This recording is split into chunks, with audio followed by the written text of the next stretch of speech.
Why did you join the AVG? Several reasons.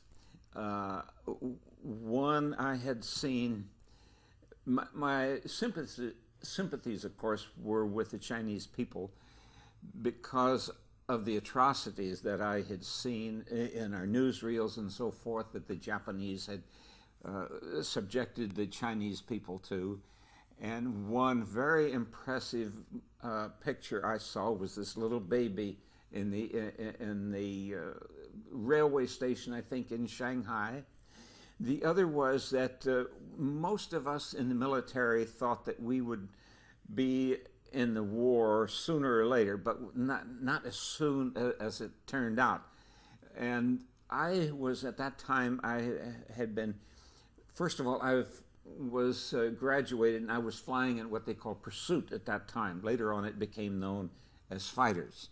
And I had been transferred into bombers and I wanted out of bombers. And this was an opportunity when I heard that the Chinese wanted people to help protect the Burma Road and some of the cities. I thought that this was a good chance of getting back into pursuit aviation and also to learn what I felt was a cheaper way of learning combat against a less formidable enemy. And so when I heard that, those are the two reasons I volunteered. If I didn't have any sympathy for the Chinese, I would never have gone. And the other, of course, I've already told you about. Did you know much about General Chennault then? No, I didn't know hardly anything about what we always refer to as the old man. As a matter of fact, I don't even think until they started asking for volunteers, it wasn't until then that we even knew that he was going to be our commander. And I did not know that he had been in China as long as he had and how well he knew the Japanese. So, no, I didn't know General Chennault prior to that. Now, what was your occupation on your passport when you were... I was an accountant. I don't know why they ever put that on, because I have a hard time keeping my checkbook in balance. So, but anyhow, I went over as on my passport as an accountant. Mm-hmm. You were also designated the unofficial photographer, weren't you? Yes, yeah. My hobby before going over was photography, and on my application,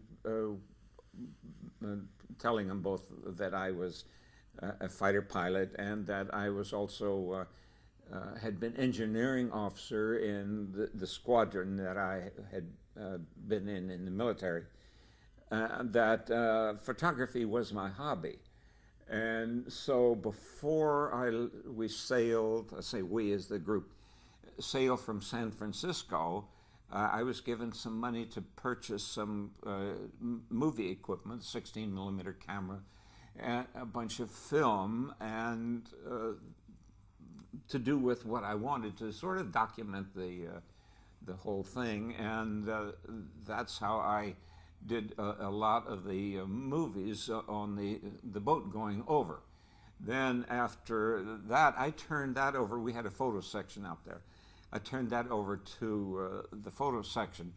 And then when Chennault decided that he needed a photo recon plane, he put me in charge of having the RAF camera that we got from the RAF, having it installed in one of our P-40s, and that's how I sort of became the photo officer for the group as well. And because I was so intimate with the airplane itself and the operation of the camera, I flew the photo ship quite a bit of time. The first photo reconnaissance we made was on the 9th back here, 10th over there. I was escorted by Ed Rector and a fellow by the name of Bert Christman, who was later on, unfortunately, killed quite early in the war. And I was escorted, and we took pictures of Bangkok, and the docks there at Bangkok, and then I flew to the north and took photographs of Don Mueang Airport. And at that time, I don't know whether they were all Japanese or not, but there were 92 airplanes on the airfield that early in the war. The Japanese had already moved into Thailand just within a day or two of Pearl Harbor. What was General Chennault's reaction when he found out that there were so many planes? He was very angry because he would love to have had bombers to go over and hit them while they were on the ground instead of having to wait for them to come over and bomb us and get them in the air. He really would love to have had bombers there at that time.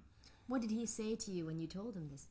He was just amazed at how soon they, although Chennault was very aware of the Japanese and what they were doing, but he was sort of actually amazed at how many airplanes they had in such a short period of time. Okay. What was on your mind, or perhaps on most people's mind, when you were actually on that ship going to Rangoon?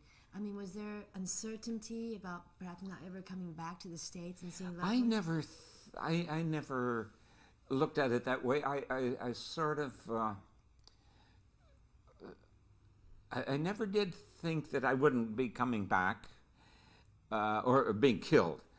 There was a couple of missions that I went on, or was scheduled to go on, which I had a premonition that if I did go on them, I wouldn't come back. But it was not that I would be killed, but that I probably would wind up as a prisoner of war. And that was not one of them. Another one the one that I had this premonition about was I was supposed to go down to a place in Burma. This was out of Loy Wing, and as a place in Burma that I was supposed to refuel and then take pictures of around Momaine and Rangoon, and then go back. And I was supposed to do that, and then on the way back, I was supposed to refuel at this airfield in Burma and come back. The weather was very bad, and the mission was held up for a couple of days.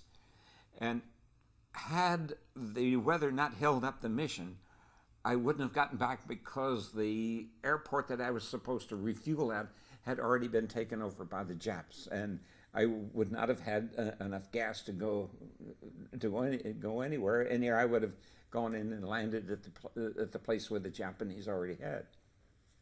Now, I understand you actually crash landed once, and you found yourself kind of a prisoner in a sense. Yes. Yeah. Can you tell us about that and why you almost became a human jukebox? The engine, I had trouble with the engine, and the engine kept getting worse and worse, and it was backfiring and losing power and so forth, until finally I didn't have enough power to even stay in the air. And so when I had to land, I was too low to bail out, and so I landed on the side of this mountain. It was a clearing, but I really didn't make the clearing. I went past the clearing and up the side of the mountain, and finally came to a rest almost on the very top of the mountain, the ridge. And then this was late in the evening, and I spent the night there, although I ran down to the bottom of the where the clearing was, and I told this friend of mine, I said, sort of a premonition that if I go down, I don't have a gun, but if I go down, would you drop me your gun? And he said, okay. So as it turned out, he dropped me the gun. I could see it as it came down, but when it got down below the mountain ridges, I lost sight of the gun. I heard it land, but I spent about 30 minutes trying to find it, and I never did.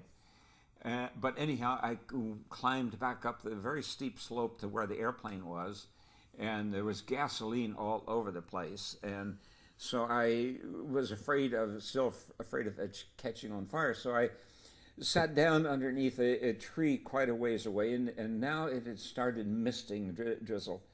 And so after a few hours, I decided, and it was getting dark, and I started hearing noises in the forest and so forth, and my imagination was running away with me, seeing all sorts of animals and bears and tigers and stuff.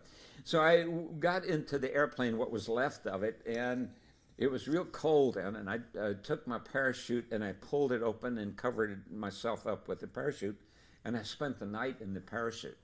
Then early the next morning, I so happened to stop very near a ridge, a trail on the mountain, and here was a Chinese and a young kid, maybe 10 years old. And as they were coming up the trail, I hollered at them. And it frightened them, I guess, because they ran. And then later on, about 20 or 30 came back along with him, and they came up to the airplane. And apparently, I found out later that they thought I was Japanese. See, this was such a remote area in China that they had never seen a Caucasian before in their life, so they knew that I wasn't Chinese. And they just knew that I was a foreigner, and here I was in an airplane with guns and stuff. But they did know that China was at war with the Japanese. So the one fellow started interrogating me, and you have to remember these were natives who had never seen, outside of their small community. And this native started interrogating me, and he was talking in English, in Chinese, and I couldn't understand what he was saying, and I would sort of respond in English, and he didn't know what I was saying. But anyhow, what eventually happened was, and the crowd was starting to get quite belligerent, so then I remembered I had a passport, and in the passport it had a Chinese chop in the visa, and I didn't know what the said, but I assumed that it would tell him something about who I was. So I took it out and handed it to him, and he took it upside down. And as he went past this, I then realized that he didn't even read Chinese. So I was both frightened and scared, and I took it away from him and gave it back, turned it around very deliberately and turned it right side up and gave it to him. And all of the natives there just started laughing. And he lost so much face that he disappeared. I never saw him again. But that broke the tension between with the Chinese natives and myself.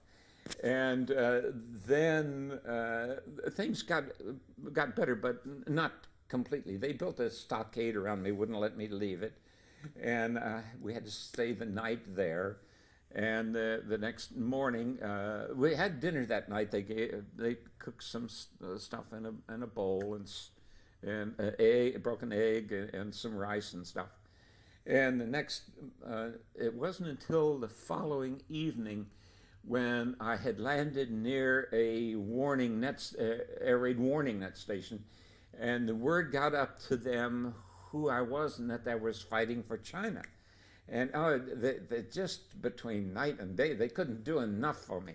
And they built this sedan chair, and we started down the mountain, carrying me, and they wouldn't let me walk. It was an honor. I could sense that they felt, and they would even squabble about who was going to carry me. And then they would carry me for a while, and then they'd want to trade.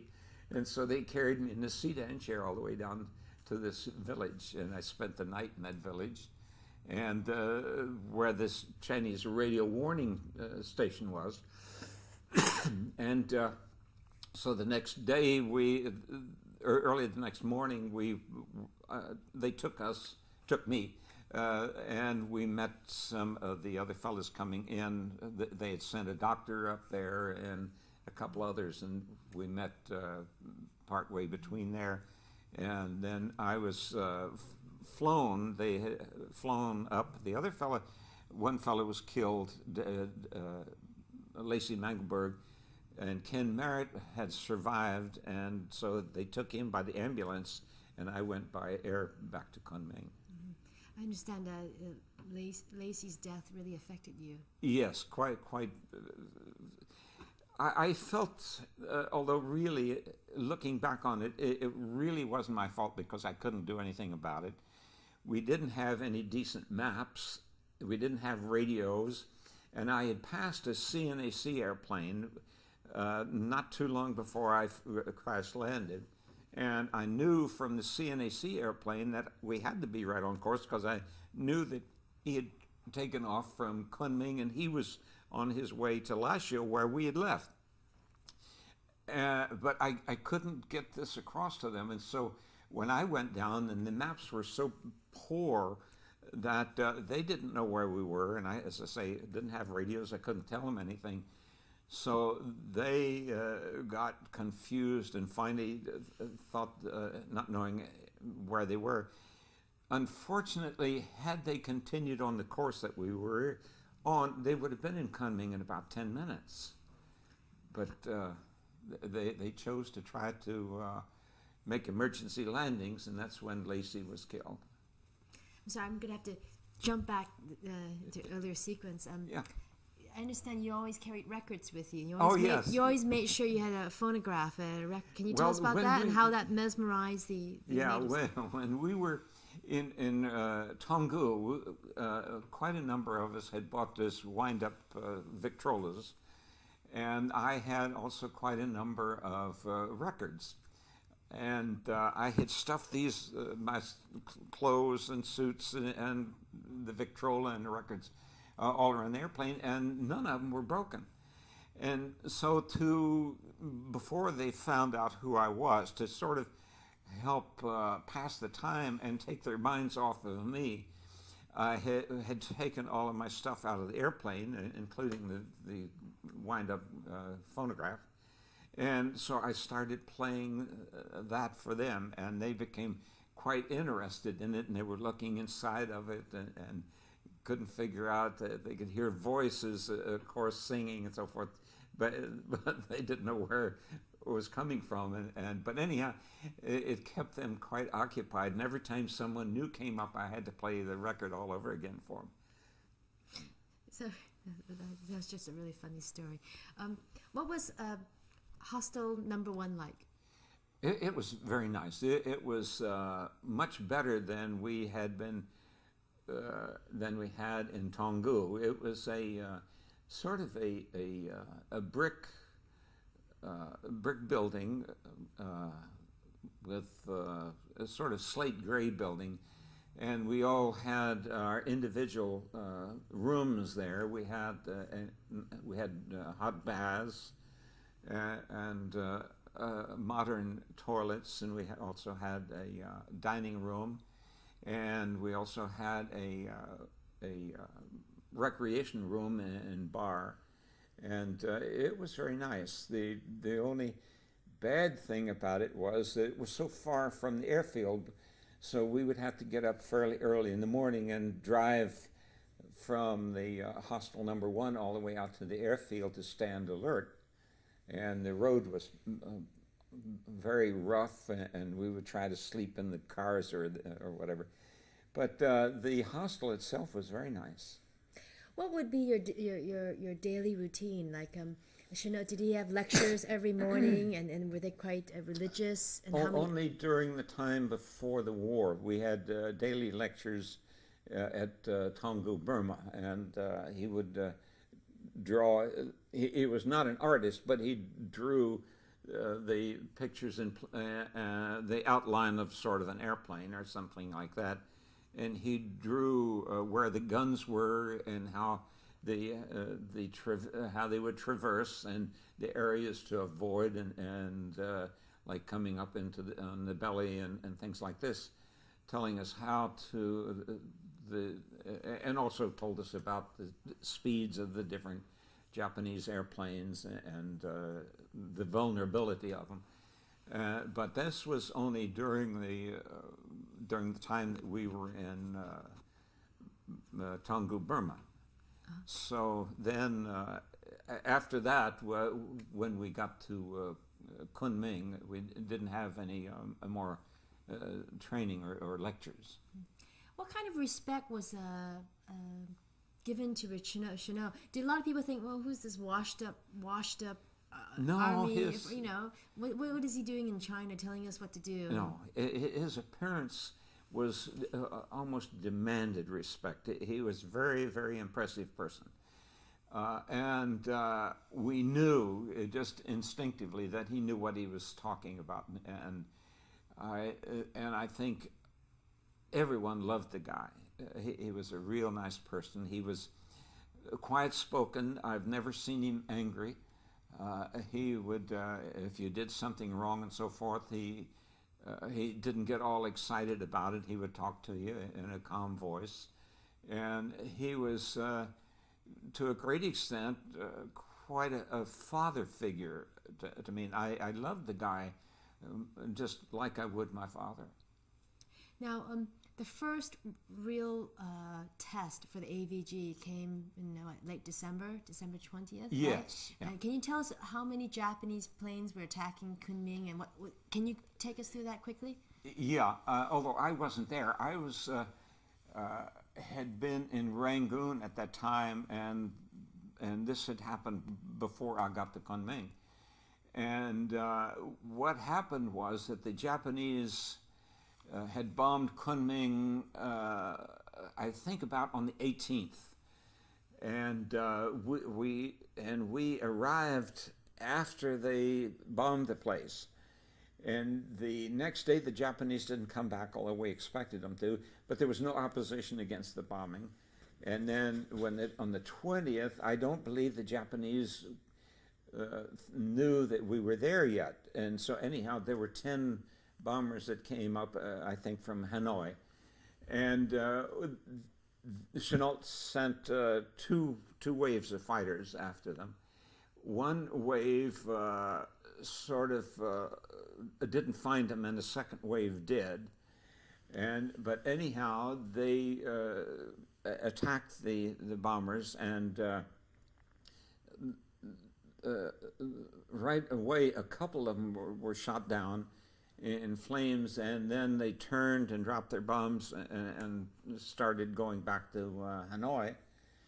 A third bomber was shot down, and actually, although we only claimed 4 bombers, the Chinese intelligence found a 4th bomber, the wreckage of a 4th bomber, so we really knew that we had shot down 4, but we only claimed 3 in the combat report.